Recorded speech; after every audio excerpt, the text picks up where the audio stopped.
ana akọfusi akụkọ abatam na social media since nwanne onye a congratulations na-ada na-ajụ ka ihe na-eme welcome back home na-asị onye nke a na-asị welcome back home winning trophy ọgba Naija bet ọ bụ n'Ogechi Okeke Njaka ka a na-asị congratulations welcome back home. Na-afụ ma ndị na-ede what apology cannot do, granting of bail can do it. Unu aṅụ na ngwọ na nkwụ na-abịa. Amakwa m na ndị mmadụ aghọtara ihe a na-akpọ granting of bail. Ọ bụ na-ewe developed, civilized and well-arranged country.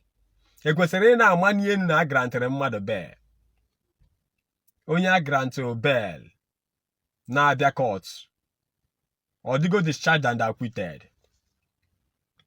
Ọ bụrụ mbọsị ekpechara ikpe ya, ọ bụkwa na afinere ya guilty, he or she will be rearrested. It's either that person will be jailed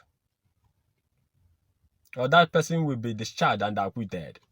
If that person is being found guilty and being proven guilty, that person, he or she is going in for it. Then keziye congratulations to the anasi Ogechi. Keziye ngore anasi Ogechi. Ndị Zion unu abụghị anụ oriri. Man, unu believe that what God cannot do, money can do it. Unu believe in a legal team. Unu believe in a trouble.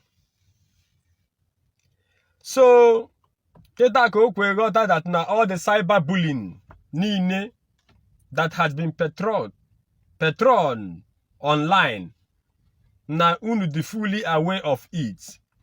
If you people can come up with a son, not even one, two of sons, and ebupu ego ani na ebupu, biko ọ bụrụ na amara ego na eji akpọta san ka ndụ unu anya.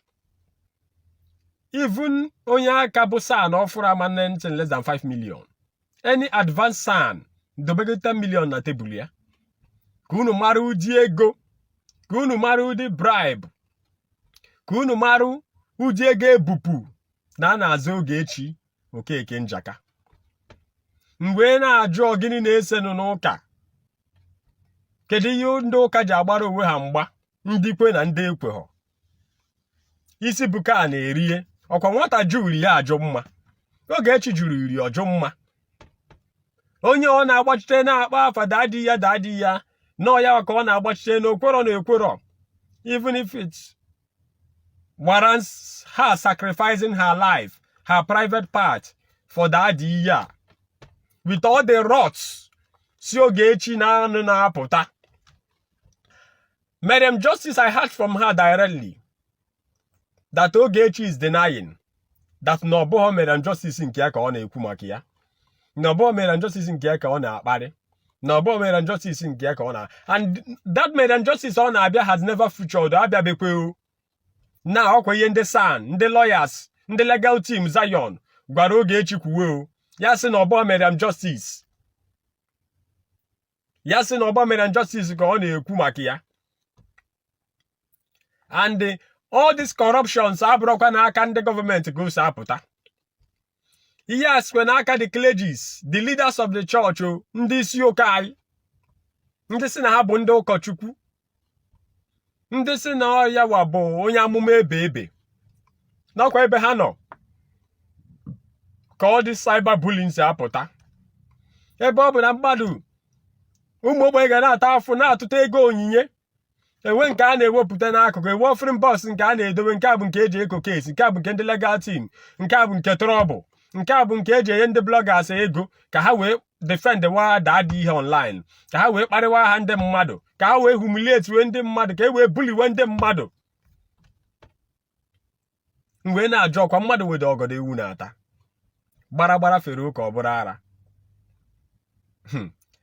Oyi mụ na m aka agwa gị na oyi m na ngwa gị abụrụkwa ofu ihe. Now, kedu ihe na-ese? Kedu onye na-anya ahụrụ a na-esi?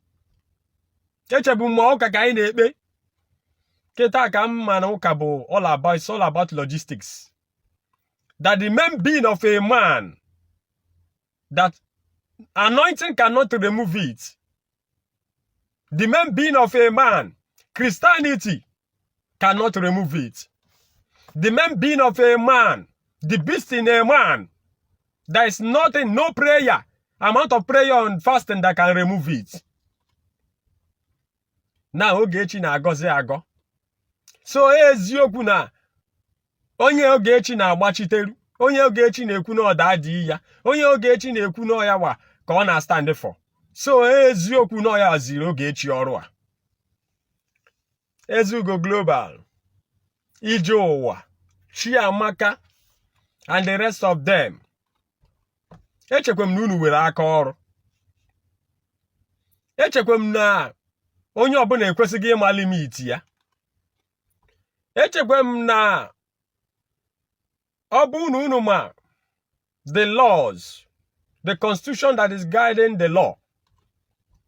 Unu afụ na unu ekwesịbeghị ikwu okwu.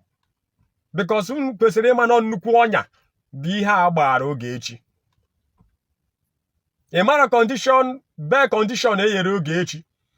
Ezugo Global, ụsụ ewere n'ọnụ n'ebe ị nọ. Ọnwa tuke gị ya bụ formatic eye na ga na-agba. Ọ ya ka ị ga-eweta wee je take undertaking. Ị ma bee requirements need from Ogechi.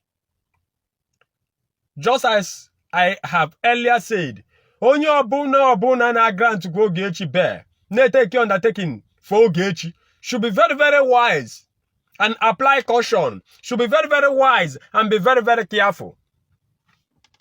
Because Ogechi abụrụkwa onye a na-agbachitere. Ogechi abụrụkwa onye a na-aṅụrụ iyi. Ogechi abụrụkwa ebe ndabere. Ogechi abụrụkwa onye a na-edobere isi. Ogechi bụkwa a bloody motherfucker. A na-eti congratulation ka a ga-asị na okwu ebego. Because of wuruwuru dị n'obodo anyị, because of ikpudo eziokwu ihu na anị, ha ga-asị onwe ha congratulations.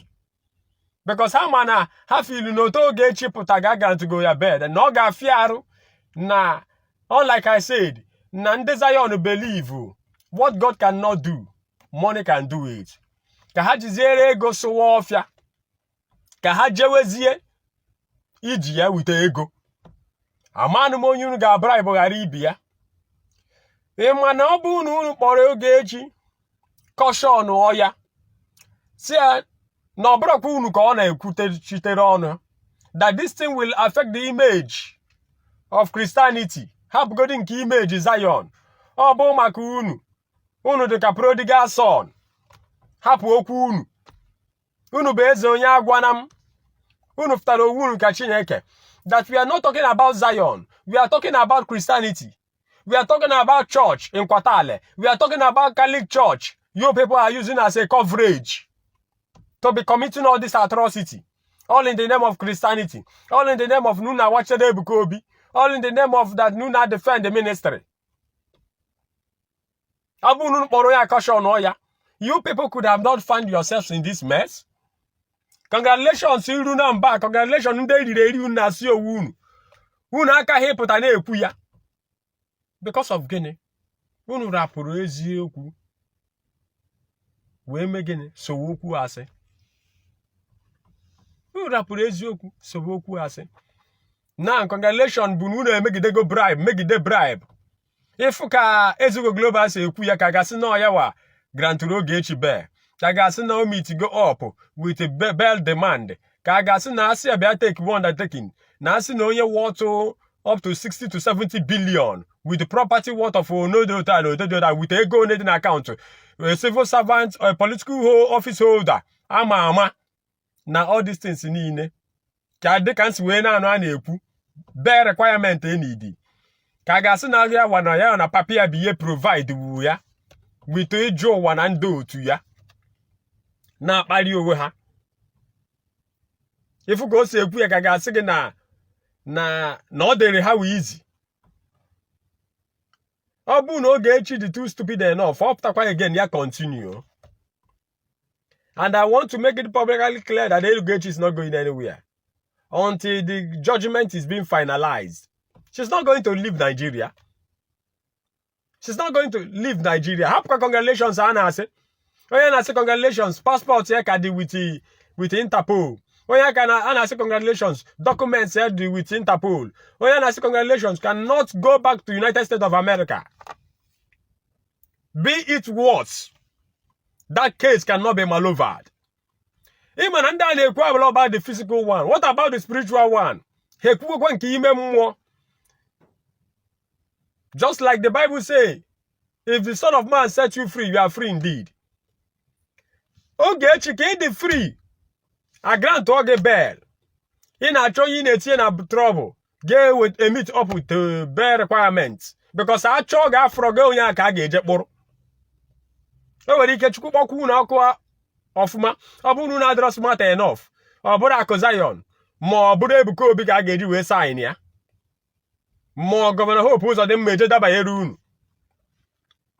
One of political, one political personnel. Who get a tarnish image and reputation, yeah? Because I want to miss congratulations to Nasi. Everybody man travel back to the country where you are being based. Until they begi. We name Nigeria the too stupid country. Why our country is so much blessed? We not in a corruption, but the irony of the day in Nigeria. Now once I grant to go Ogechi better, Ogechi is not going to go back to that place again. We not going to kai marry.